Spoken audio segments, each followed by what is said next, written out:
بسم اللہ الرحمن الرحیم وبہ نستعین۔ محترم احباب، نماز کے اندر چاہے تشہد اولا ہو یا تشہد اخیرہ، اس کے اندر جو شہادت کی انگلی سے اشارہ کرتے ہیں، اس اشارے کو کب کرنا ہے، کہاں کرنا ہے، اس سلسلے میں سیدنا وائل بن حجر رضی اللہ تعالی عنہ کی ایک روایت ہے جو سنن نسائی کے اندر، سنن نبی داؤد کے اندر موجود ہے۔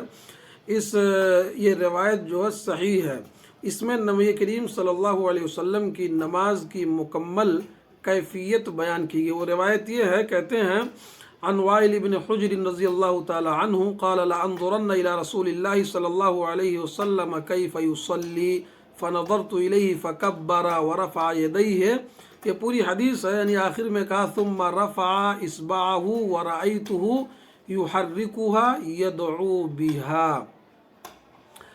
وائل بن حجر رضی اللہ تعالیٰ عنہ بیان کرتے ہیں کہ میں نے ارادہ کیا کہ میں نبی کریم صلی اللہ علیہ وسلم کی نماز کی کیفیت کو ضرور دیکھوں گا، تو میں نے دیکھا کہ آپ نے تکبیر کہی، رفع یدین کیا، پھر پوری کیفیت کو بیان کرتے ہوئے آخر میں کہتے ہیں پھر آپ بیٹھے، پھر آپ نے شہادت کی انگلی اٹھائی، یعنی تشہد میں بیٹھے اور شہادت کی انگلی اٹھائی، میں نے دیکھا کہ آپ اس کو حرکت دیتے اور اس کے ذریعہ دعا کرتے تھے۔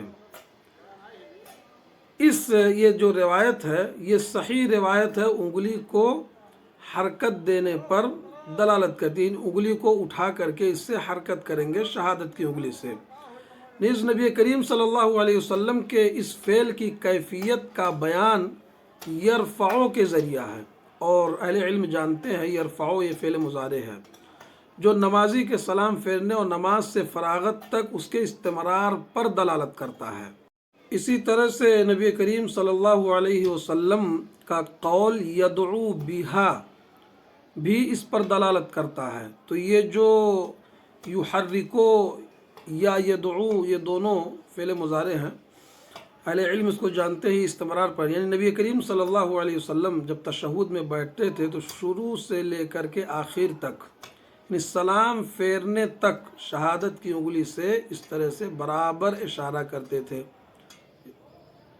شروع سے لے کر کے آخر تک۔ اب اس میں فقہا جو انگلی اٹھانے کے سلسلے میں کہتے ہیں کہ لفظ جلالہ، یعنی اللہ تبارک و تعالیٰ کا نام جب آئے، یعنی کوئی کہ اشہد اللہ، وہاں اٹھانا ہے، یا اسی طرح سے استثناء الا اللہ وہاں اٹھانا ہے، اس لفظ کے ساتھ خاص کرنا فقہا کا یہ بے دلیل ہے، یہ ان کا اپنا اجتہاد ہے۔ دلیل موجود ہے یدعو بہا یحرکھا، یعنی شروع سے لے کر کے آخر تک اس کو حرکت کرتے ہیں نبی کریم صلی اللہ علیہ وسلم، اور اس کے ذریعہ دعا کرتے تھے۔ تو اس سے اس شخص کی غلطی واضح ہو جاتی ہے کہ وہ آدمی غلط پر ہے جو صرف لفظ جلالہ پر، یعنی اللہ کا نام آنے پر اٹھائے، یا استثناء پر الا اللہ کے آنے پر اٹھائے، اس کی غلطی واضح ہے۔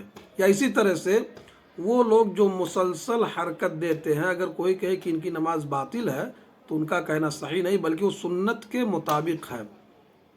اب اگر اس میں کوئی مبالغہ کرے، بہت تیزی کے ساتھ اس طرح سے حرکت کرے، مبالغہ کرے، تو یہ مبالغہ بھی صحیح نہیں ہے۔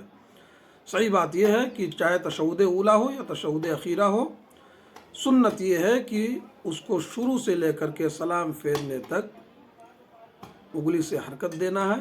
اللہ تعالیٰ ہم سب کو عمل کی توفیق دے، نماز کو سنت کے مطابق پڑھنے کی توفیق دے، آمین۔